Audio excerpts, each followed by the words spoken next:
बिहार में अब ऐसा लग रहा है खेला शुरू हो गया है। बिहार चुनाव को लेकर अब सबकी निगाहें लगी हुई हैं। सारी पार्टियां अब लग गई हैं कि अखाड़े में कूदना है। और बिहार का चुनाव तो आपको पता है ना, एक कहावत है कि बिहार में बच्चा बच्चा राजनीति के बारे में जानता है और वहां पर जब भी कभी चर्चा होती है तो वो राजनीति से शुरू होती है, राजनीति पर खत्म होती है। तो इसी तरह से एनडीए ने तो भाई साफ कर दिया है आज कि नीतीश कुमार के नेतृत्व में चुनाव होगा।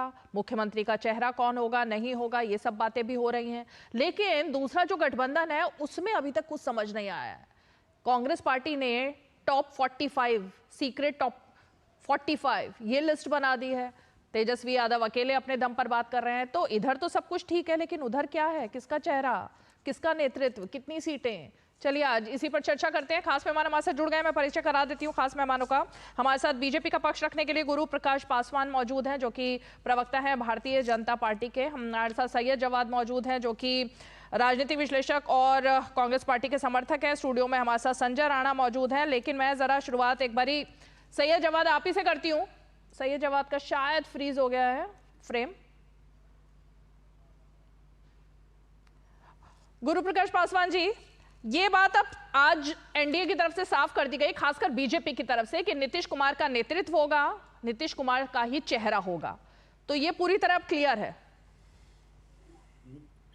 नहीं, बिल्कुल। देखिए रीमा जी, ऐसा है कि लगातार एक खेमे के द्वारा ये दुष्प्रचार किया जा रहा है, ये भ्रम और भ्रांति को फैलाने का प्रयास किया जा रहा है, क्योंकि अदर साइड में कोई एजेंडा नहीं है, कोई नेतृत्व नहीं है, कोई क्लैरिटी नहीं है। आप लगातार देखिए 2005 से, वो चाहे लोकसभा के चुनाव हो या विधानसभा के चुनाव हो, पिछले 20 वर्षों में विधानसभा और लोकसभा दोनों वो भारी मात्रा में जनादेश और आशीर्वाद एनडीए को प्राप्त हो रहा है।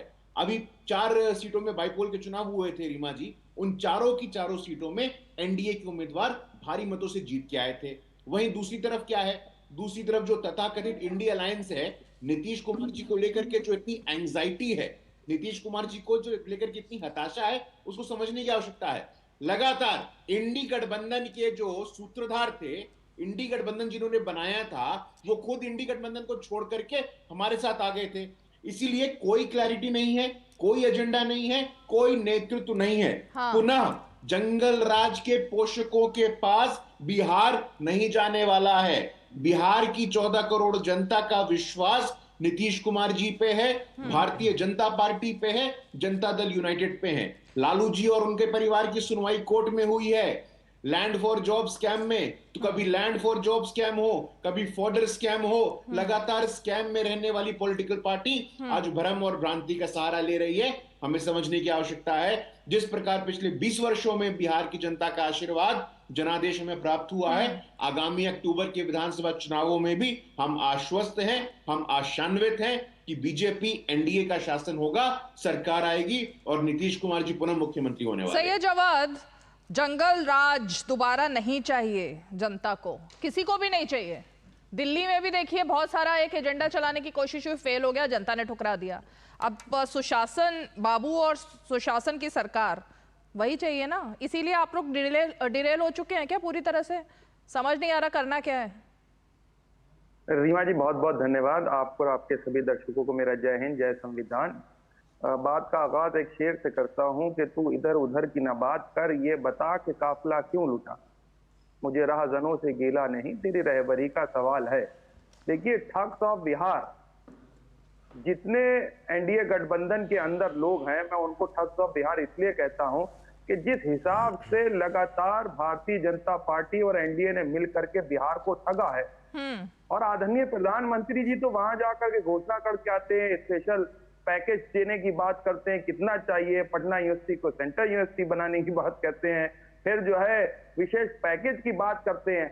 आप मुझको ये बताइए कि कितने बिहार के लोग पलायन करते हैं जॉब के लिए, बड़े बड़े शहरों में आते हैं, दिल्ली में, मुंबई में, अलग अलग जगह पर पलायन करते हैं। और जहां से गुजरात, जहां माननीय प्रधानमंत्री जी का गृह क्षेत्र रहा हुआ है, वहां के कितने लोग बिहार में आकर के नौकरी करते हैं? पूछ लीजिए नीतीश कुमार से आकर के, कितने गुजराती आकर के बिहार के अंदर नौकरी करते हैं?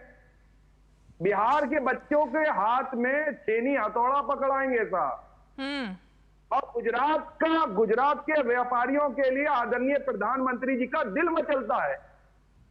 कि अरे उनको कोई तकलीफ मेरा ना हो सवाल जाए। कुछ और था ना सैयद जवाद वैसे आपसे। अरे आ रहा हूं, जवाब दूंगा, आऊंगा। अरे आप इतना गुरु पासवान ने बोला, इतनी देर के बाद मौका तो हम भी ले लें। रही बात एनडीए की, नीतीश बाबू पे भरोसा नीतीश बाबू की पार्टी के लोगों को नहीं है। अब भरोसा जताने लगी रीमा जी, अब भरोसा जता रही है कि नीतीश सब कुछ ठीक है। अच्छा, दिक्कत यह है सैयद जवाद, ले लेंगी। दिक्कत यह है सैयद जवाद की बात आपको नीतीश कुमार की करनी है। चलिए, जयंत जिज्ञासु प्रवक्ता राष्ट्रीय जनता दल जुड़ गए हमारे साथ। जयंत जी, ओके ओके ओके, रुकिए। अरे भाई रुकिए ना एक मिनट। अच्छा रुकिए। जयंत जिज्ञासु जी, अरे रुकिए। जयंत जिज्ञासु जी, नीतीश कुमार चेहरा होंगे, नीतीश कुमार का नेतृत्व होगा, एनडीए में सब ठीक ठाक है, लाडले हैं वो। लेकिन आपका लाडला कौन है अभी तक समझ ही नहीं आ पा रहा है। राहुल गांधी लाडले हैं या तेजस्वी यादव लाडले हैं, कुछ पता ही नहीं चल रहा है। देखिए, आप भी जानती हैं कि सैयद जवाद रुकिए भाई, रुकिए, हो गया आपका, अब रुकिए 1 मिनट।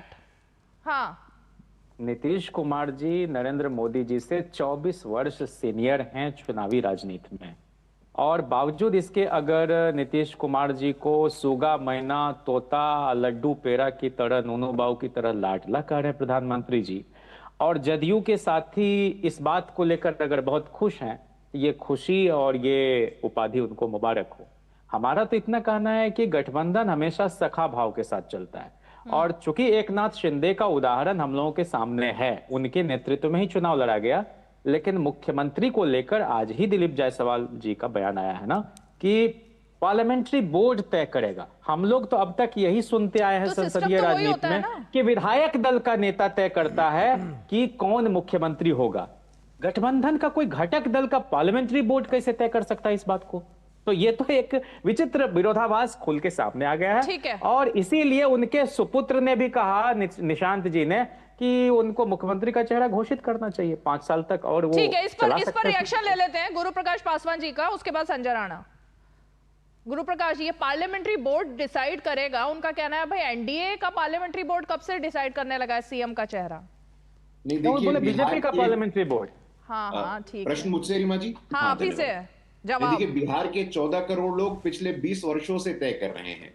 पार्लियामेंट्री बोर्ड तो एक संसदीय स्ट्रक्चर होता है, पार्टियों का स्ट्रक्चर होता है, लेकिन बिहार के 14 करोड़ लोग अभी पिछले लोकसभा चुनाव में 40 में से 30 सांसद बीजेपी एनडीए के लोग जीतते हैं।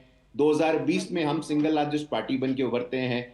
2010 में हम 200 से ज्यादा सीटें लेके आते हैं। 2005 से हम लगातार सत्ता में हैं। तो मुझे लगता है कि बिहार के 14 करोड़ लोगों ने अपना मन बना लिया है, तय कर लिया है, निर्धारित कर लिया है। नीतीश कुमार जी के सुशासन का मंत्र। अरे बीजेपी ने क्या मन बनाया है? नरेंद्र मोदी। बीजेपी की तो बात कर रहे हैं, वो एनडीए में ही है ना बीजेपी।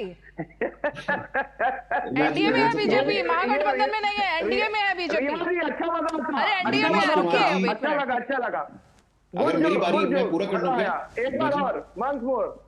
रीमा जी, पूरा कर सकता हूं क्या? मेरी बात पूरी नहीं हुई है। हाँ बोलिए।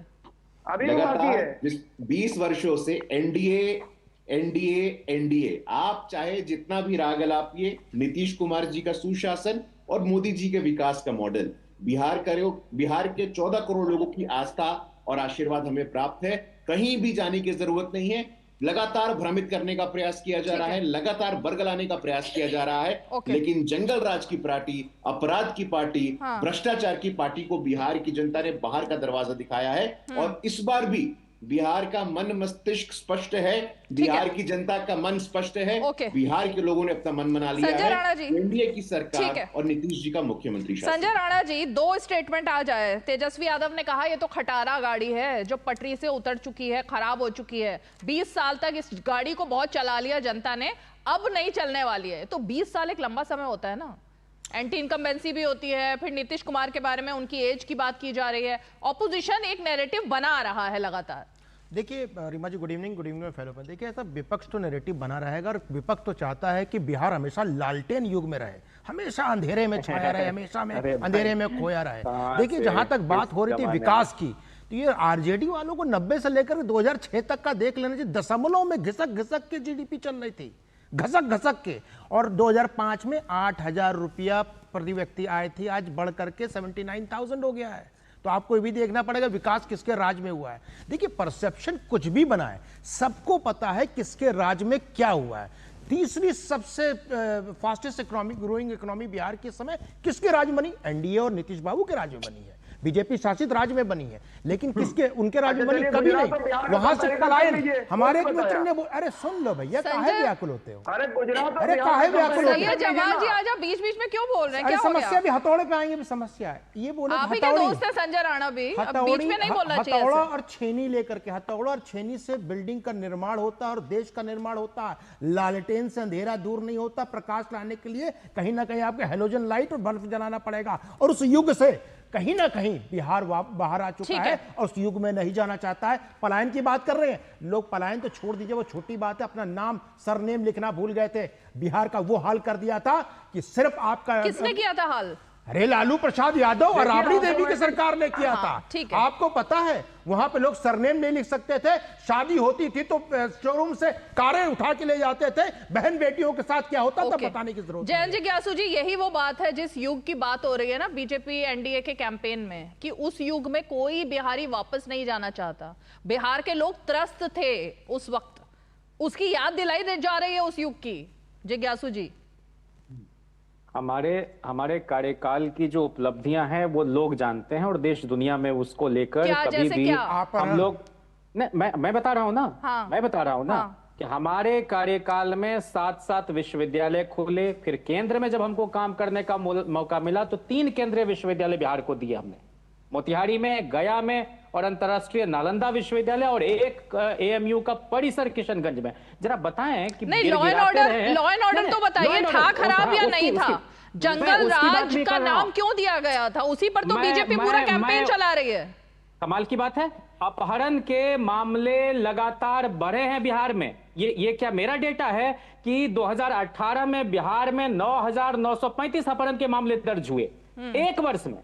2007 में अगस्त में 4,849 मामले एक साल में, और बिहार में 3 साल में 2001 से 2004 तक मात्र 1,527 मामले थे। ठीक है। उत्तर प्रदेश में 21,711 2018 में। बिहार को तीसरे नंबर पर अपहरण के मामले में इन लोगों ने पहुंचा है। ये लॉ एंड ऑर्डर पर बात करेंगे। मुजफ्फरपुर बालिका गृह कांड में क्या हुआ, ये लॉ एंड ऑर्डर पर बात करेंगे। 10 सेकंड संजय राणा, फिर उसके बाद 10 सेकंड में आंसर देता हूं। ओके 10 बदतमीज लोग हैं, गलत बयानी कर रहे हैं। जहां पे सुशासन होगा वहां पे केस रजिस्टर्ड होंगे, केस होंगे। जहां पे जंगल राज होगा वहां पे बन जाएंगे। नंबर 1। और इन्होंने यूनिवर्सिटी बनाई और खुद का नेता पास नहीं हो पाया, कक्षा 10 नहीं पास हो पाया और यूनिवर्सिटी 3 दिन बना दी। अरे घर के लोगों को तो पास करा देते हैं। अगर घर के लोगों को पास नहीं करा पा रहे, डॉक्टर बनी है, एमबीबीएस की। मीसा भारती एमबीबीएस डॉक्टर हैं, ऐसा नहीं कहना चाहिए। मीसा भारती एमबीबीएस की डॉक्टर है। उसकी बात करेंगे ना। 3 यूनिवर्सिटी हम खुद नहीं पास हो पा रहे, 3 यूनिवर्सिटी बना दिए। और मीसा भारती जी का एडमिशन रीमा जी कैसे होता है सबको पता है। किस तरह से टाटा को प्रेशराइज करके कराएंगे तो भी मुझे पता है। फिर उसका ट्रांसफर पट्टा कॉलोनी में कराएंगे तो भी मुझे पता है। ये किस मुंह से बोलेंगे? अरे भैया सड़कों में गड्ढे नहीं, गड्ढों में सड़कें होती थी। ये था आपका शासन और कुशासन। कुशासन आपने ऐसा बना दिया था कि बिहार से पढ़े लिखे कोई भी योग्य व्यक्ति बाहर भाग गया था।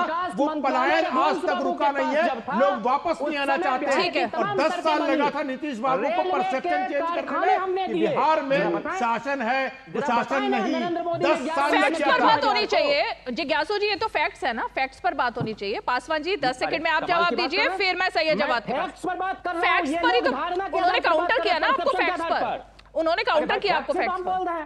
अच्छा, मैंने फैक्ट्स आपको बताए ना। ठीक है पासवान जी के समय अच्छा मैं गिना रही हूं, रुकिए ना। अनुसंधान केंद्र था, उसका पूर्णकालिक निदेशक आज तक क्यों नहीं है दरभंगा में? मैं जानना चाहता हूं। 42 गुरु प्रकाश पासवान जी, अच्छा ठीक है, उनका कहना है, एक सेकंड भाई बीच में नहीं। गुरु प्रकाश जी उनका कहना है अपहरण के मामले आपकी सरकार में ज्यादा बढ़े हैं। इतने सारे विश्वविद्यालय उन्होंने बढ़ाए, यानी कि शिक्षा व्यवस्था उनके राज में काफी दुरुस्त थी, चाक चौबंद थी, लेकिन आप लोगों के आते ही कुछ नहीं हुआ। ये फैक्ट्स क्या है? रीमा जी, अभी चलिए आप मेरी बात मत मानिए, आप राणा जी की बात मत मानिए, आप बीजेपी जेडीयू की बात मत मानिए, आप एनसीआरपी की बात मत मानिए। आप आदरणीय राबड़ी देवी जी की भाई की बात मानेंगे कि नहीं मानेंगी? सुभाष यादव जी का ध्यान आया है। रीमा जी, मैं अपनी बात को पूरा कर लूं क्या? अच्छा, उनकी बात तो सुनिए। सुभाष यादव जी का बयान आया है कि अपहरण का गोरखधंधा सीएम हाउस से चलता था। आप मत मानिए मेरी बातों को, आप मत मानिए नरेंद्र मोदी की बात मानना चाहते हैं जो बोले कि 62 घोटाले हुए हैं नीतीश कुमार के समय में। मैं नरेंद्र मोदी की बात मानना चाह रहा हूं ना, सृजन घोटाले। अरे इतने विचलित मत होइए ना जिज्ञासु जी। अब आपकी बारी में आपने बोला, अब आपका जवाब वो दे रहे हैं, अब उनकी बात तो सुनिए। इतने विचलित मत होइए, रुकिए अभी जवाब सुनिए। हाँ बात कर रहे हैं। अच्छा रुकिए, जवाब सुनिए। अगर गुरु भाई सुभाष यादव को इतना गंभीरता से लेते हैं, सुभाष यादव और साधु यादव एक समय में उनकी तूती बोलती थी, ये तो सच है ना, इसमें क्या बुराई नहीं है, तो सच है ना, सबको पता है उनका था। अब रुकिए नरेंद्र मोदी, अच्छा रुकिए हाँ रुकिए, गुरु प्रकाश पासवान इनका विचलित होना बहुत कुछ बोल रहा है, इनका जयंत भाई का विचलित होना बहुत कुछ बोल रहा है, ये विचलित हो गए हैं।